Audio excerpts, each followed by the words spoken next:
ఏకకాలంలో 2 లక్షల రుణమాఫీ పైన తెలంగాణ ప్రజలంతా కూడా, తెలంగాణ రైతాంగంతా కూడా ఒక పండుగ వాతావరణంగా ఇంట కూడా రైతులు పండుగ చేసుకున్న సందర్భంగా మా భావి ప్రధాని రాహుల్ గాంధీ గారు వరంగల్ రైతు డిక్లరేషన్లో ఏదైతే తెలంగాణ రైతులకు ఒక వరంగా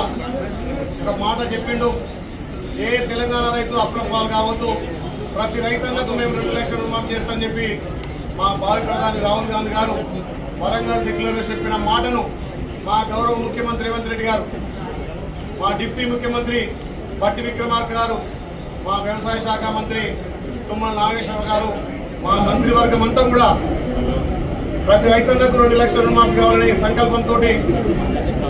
రాహుల్ గాంధీ గారు త్యాగాల కుటుంబం, గాంధీ కుటుంబం చెప్పిందంటే అదొక శిలా శాసనంగా పరిగణించి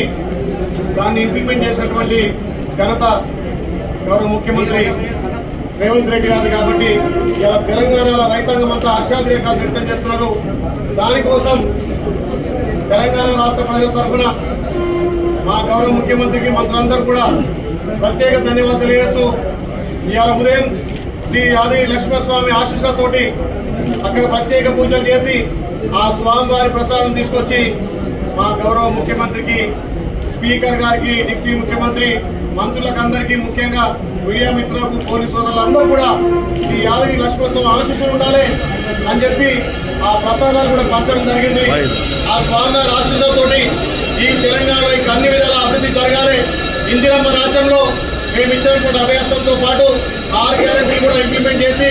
తెలంగాణ ప్రజలు చల్లగా చూడమని చెప్పి శ్రీ లక్ష్మణస్వామి వేడుకొని ఆయన ప్రసాదాన్ని ఇలా అసెంబ్లీలో పంచడం జరిగింది.